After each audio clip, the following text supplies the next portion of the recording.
I'm applauding, I'm applauding. I just watched episode 1 of season 2 of One Piece Into the Green Line. And I have to say, it's a masterclass in terms of adaptation. There you go. I'm saying it, I'm saying it. This first episode gave me chills several times. Several times I got up from my seat and I went, oh, there you go. This episode 1 already surpasses the entire first season. There you go. That doesn't mean it's perfect, but it's awesome. Damn, it's wild. Today we'll discuss it in this brief review. We'll review each episode because our passion never ends. Sorry in advance for the construction noise. There's been work for a month and I'm fed up. The noise makes it hard to record, but we'll manage. So yes, the first episode that adapts the arc, the Arlong arc, the little Loguetown arc. And I have to say, they managed to make something pretty very cool out of it. So, first of all, I'm still going to talk about the introduction because in terms of adaptation, it's pretty good. It does take a few liberties compared to the manga, but they're actually pretty relevant liberties. This introduction focuses especially on the Baroque works, where we see them attacking a marine base, so probably the same base as Captain Morgan, I think. Commander Morgan, I don't remember from season 1. So you have Nico Robin showing up, so Miss All Sunday, then Miss All Sunday, Mr. 3, Mr. 5. And I forgot the girl who becomes super heavy, I forgot her name. But it doesn't matter. Wednesday, I think, if I'm not mistaken. No, not Wednesday, it doesn't matter. The girl in yellow who becomes super heavy, who attacks the marine base to retrieve Mr. 7's corpse. Mr. 7, a character who doesn't appear in the manga, but who appears in the first episode of season 1 where he gets beaten up by Zoro. So I thought it was pretty good to introduce Baroque like that and to fill in some of the gaps left in the manga. So once I've said that, I think it's relevant to do it for Baroque works, but it's not necessarily relevant to do it for all the characters. Once again, I'll come back to that later. So the introduction is pretty well done, pretty cool, and Nico Robin's powers are pretty well portrayed. No, the girl really fits the role. Honestly, it works well. The suit is a bit like a cheap stripper's, but honestly, it's okay. There's a bit of charisma.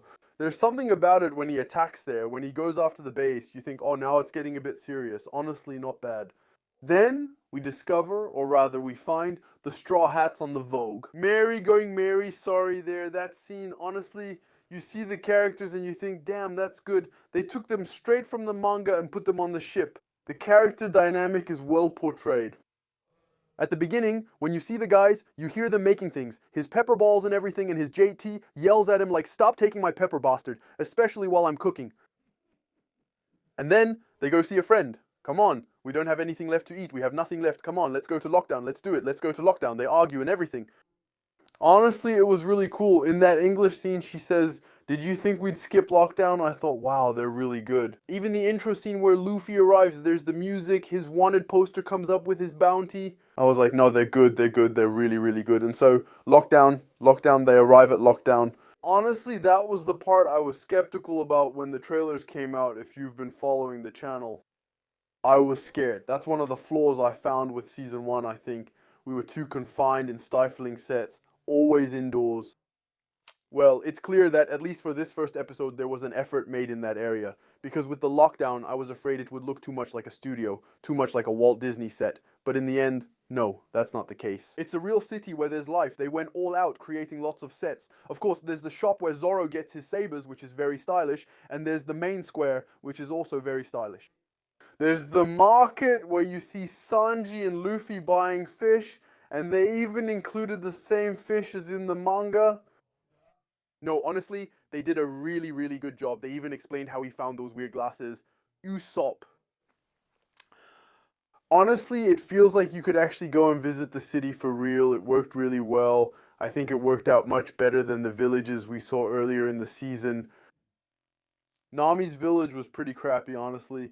But here, honestly, Loguetown, I believed it. I was like, yeah, this is Loguetown. It's super cool. Another thing, before getting into Loguetown, the scenes they added with Garp and Roger. So, there are purists for sure who are going to do what?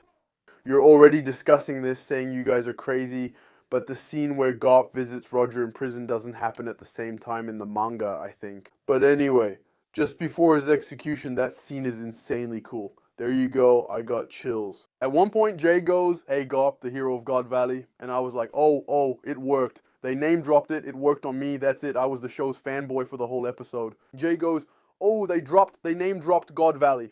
But actually, it's not just name dropping for the sake of a reference or an Easter egg. It's that it really tells a story. We get to learn a bit more about the character of Goldie Roger. At this point in the manga, he was extremely mysterious, a mystical figure, but we didn't know the man behind it. There, they decided, no, we're going to tell the story of the man behind it. We're going to tell the story with Garp. Right from the start, that's what's pretty smart on their part, and that's it. The advantage of an adaptation that starts right from the very beginning, while the manga is still very... Well, all adaptations start from the very beginning, you know, but the fact that they take advantage of all the lore, the mythology, and the scenes that are in the manga, to include it from the beginning would add more depth to the universe. I'm not saying the manga lacks depth, but especially when you first discover it. We instantly find ourselves in a real living universe where things are happening around them. In the manga, the focus was mainly on them, with the world around being much more abstract. There's something genuine here.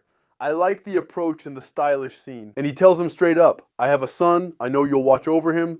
And then you go, this is the last time you curse me, Roger. And he goes, oh no, it's really stylish. And on top of that, the direction overall is kind of crappy. In the series, that's the ultimate flaw. It's a shame. If it were well directed, it could be a masterclass, but that's just how it is. And then when Roger says, I have a son, and you see, okay, I'll take care of it, Garp. It cuts to Luffy. So viewers unfamiliar with the manga or anime might think, oh, Luffy is Roger's son. I thought it was pretty good doing that little trick. I mean, it's actually a smart adaptation because it drops the Easter egg just right. For the experts, the fans, and at the same time for those who are just getting into the universe, it gives them a bit of suspense. Still, I find this adaptation overall to be very generous. Of course, there are flaws. Obviously, it's not perfect, but still. So, we arrive at Loguetown, and once again, they managed to make an episode, a story that's kind of ensemble, where everyone has their own little arc, without it feeling like filler. So, in the anime, for example, in the manga, you don't get that impression because it goes much faster, but in the anime, there was that filler aspect.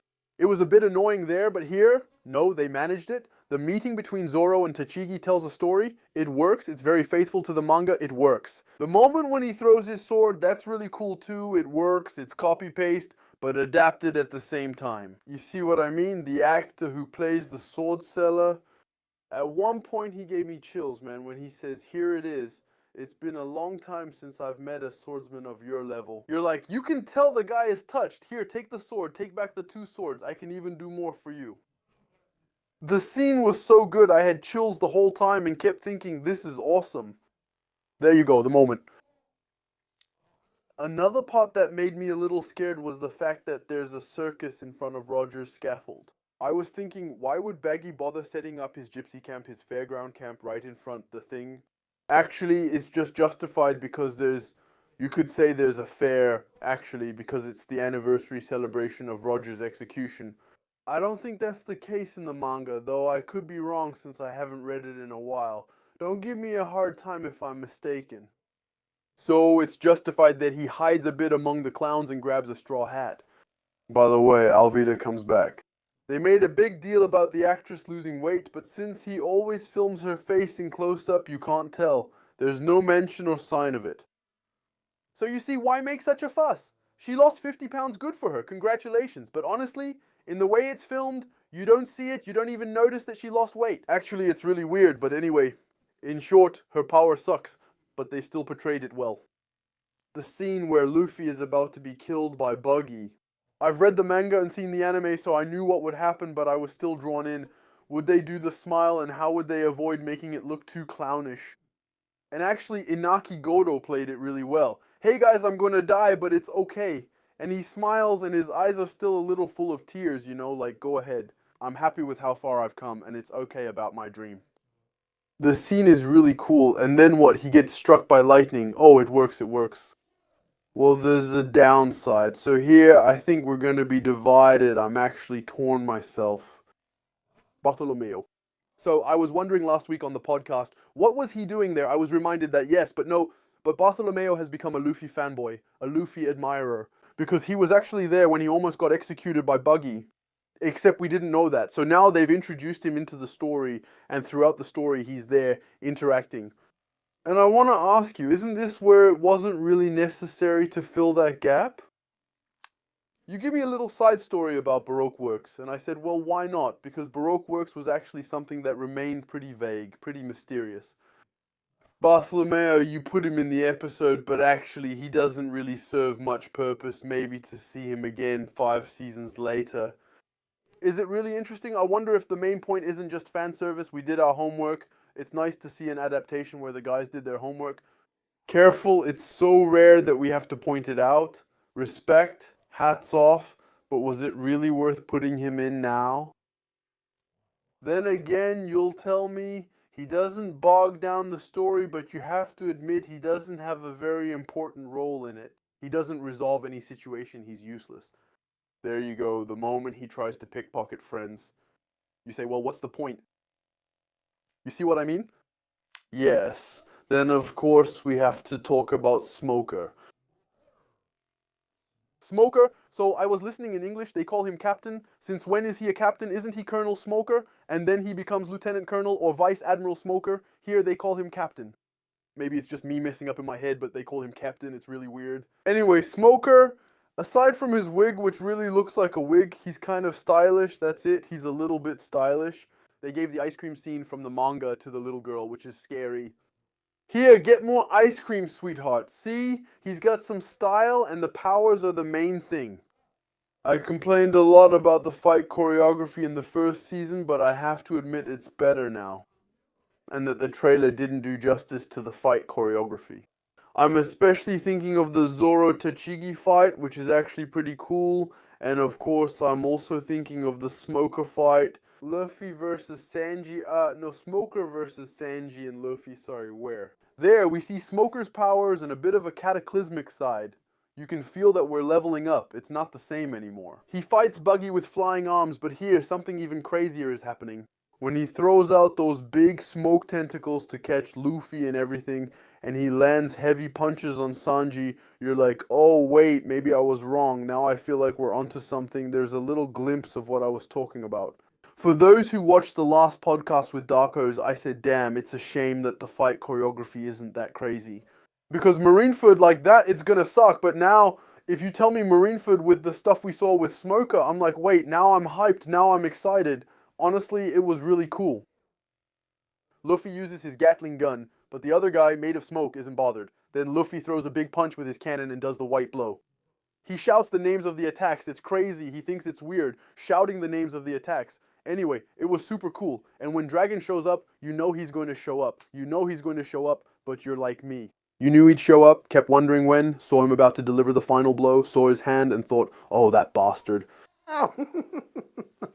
You see Dragon, but it's so cool, he does this big speech and everything, then he unleashes the storm right in Smoker's face, incredible. And right after that, you see the Going Merry sailing away.